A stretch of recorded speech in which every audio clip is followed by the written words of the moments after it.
Welcome to Warhammer Warscroll Review. In this video, we're going to be taking a look at the Seraphon Warscroll, Bastiladon. Warscroll Review. The General's Handbook 2017 lowered their points, plus Seraphon got a whole slew of new rules. So let's take a look at the Bastiladon. The Bastiladon is one of my personal favorite units to play, and it's definitely one of the more competitive options in the Seraphon battletome. It has a relatively basic stat wheel for a behemoth, slow movement, good save, and a moderate amount of wounds. It has two weapon options, the Solar Engine and the Arc of Sotek. The Arc allows the model to use a special ability that deals mortal wounds to nearby enemies.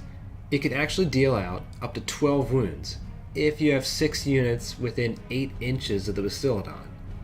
This will fit into some armies, but the Bastiladon is not very fast, and it would basically have to be surrounded to be effective. Statistically, it will grant 2 mortal wounds per unit within 8 inches, so it's certainly not bad. I'd just usually take the Solar Engine instead. The Solar Engine is a 20-inch range missile weapon that's 2d6 attacks, 4s to hit, 3s to wound, Ren 1 and 2 damage. This thing is devastating. The 2 damage is key. This weapon lets them snipe characters pretty effectively. Plus, with all the Chaos Demons floating about, Light of the Heavens might actually come in handy, making it damage 3 against them. It has a melee weapon that's pretty decent, it's Bludgeoning Tail. It's 3 attacks, dealing d3 damage, but it shouldn't be really relied upon without some buffs. The Bastiladon can be summoned on an 8, but its really crazy special ability is Impervious Defense. The Bastiladon is immune to rend with a 3-up save, and not only that, it has a 4-up save against mortal wounds.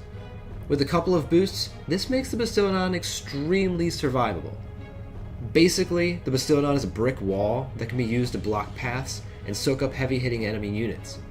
It can be used to tie up a strong unit, while the rest of the Seraphon units work on something else, or assisted by shooting the tied-up unit.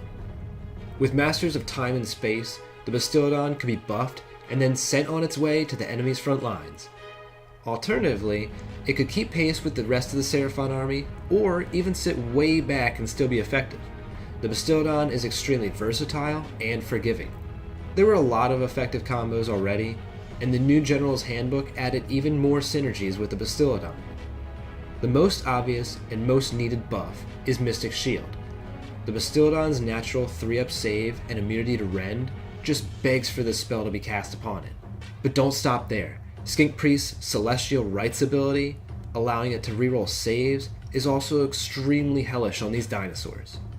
Before you ask, yeah, a 2-up rerollable immune to rend is extremely frustrating from the opponent's side of things, but I think this is made more fair by the fact that the Bastiladon only has 8 wounds.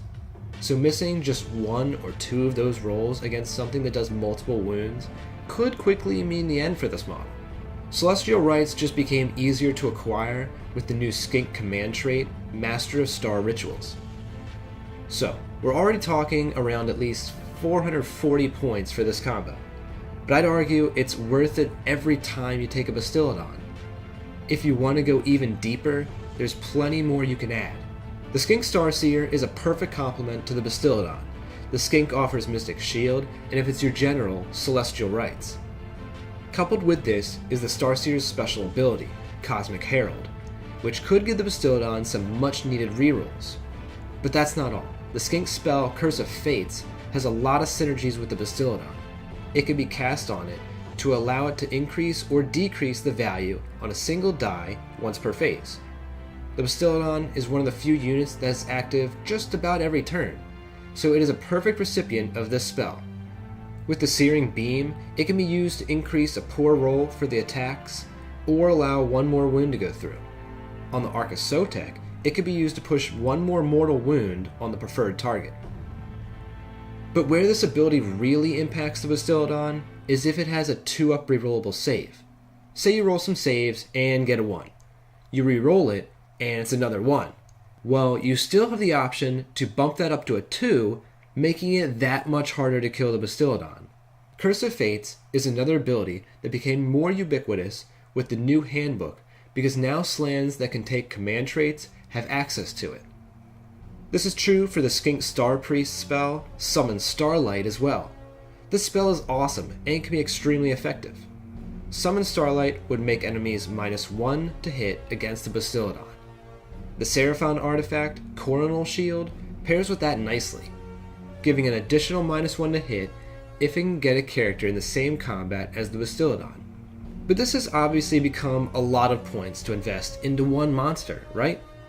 Well, then let's make it 2 monsters.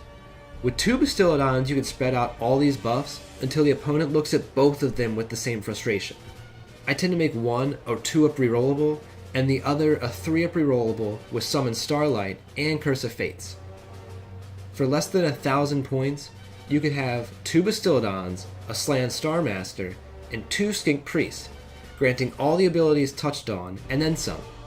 Slan Starmasters have access to a command trait that would allow them to teleport 2 units through time and space.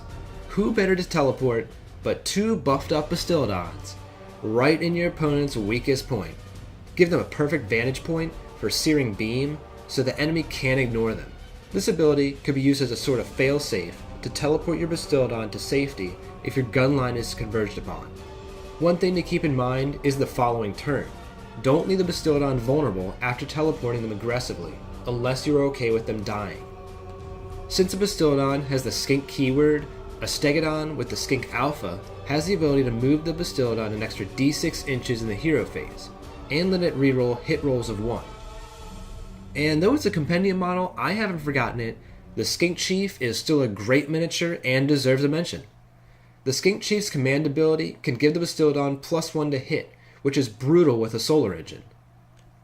Another model that increases the Bastiladon's accuracy is the Astrolith Banner.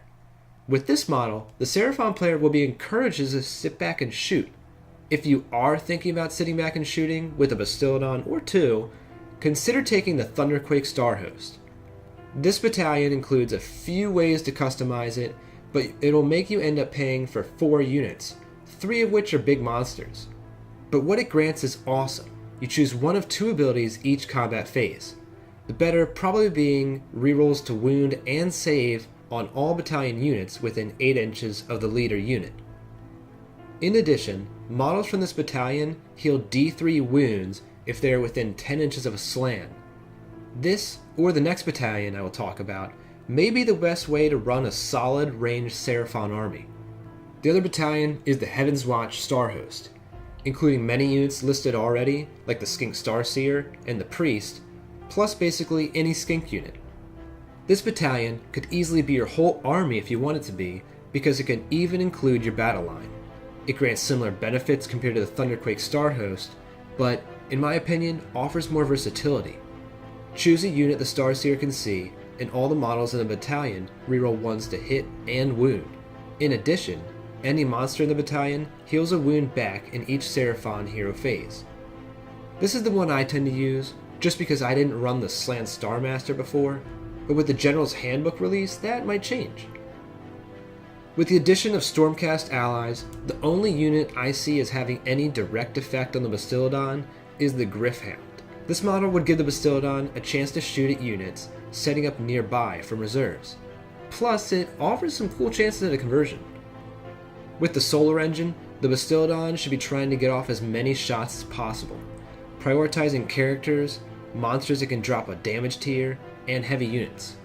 Although the 4-up against mortal wounds sounds invincible, it will still fail sometimes, so steer clear of units that dish out too many mortal wounds, like Thunder Tusks and Stonehorns. The Bastiladon is pretty tough without buffs, but can easily be whittled down, so it is better taken with at least some love from Skink characters. Bastiladon are extremely durable, and don't be surprised if you see them and Seraphon showing up to more tournaments soon.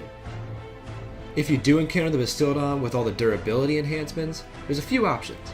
Killing the characters, buffing it is probably the best way, or even avoiding it since it's slow. If you do have to take it head on, hitting it with a lot of high damage attacks will eventually crack it. Keep in mind that it only has 8 wounds, so be sure to make every one of its failed saves devastating. Mortal wounds are also a great way to bring the Bastiladon down, though note you are losing half of them, so those might be best spent elsewhere. The Bastiladon gets a solid 4 out of 5. It was a 4 already in my book, and the Seraphon rules just made it better. The only thing holding it back is the wound value. What do you think of the Bastiladon? Do you expect to see it more often with the new Handbook rules? What other combos can you think of with the Bastiladon? Let me know your answers in the comments and any suggestions on what Warscrolls you'd like to see reviewed. Thanks for watching.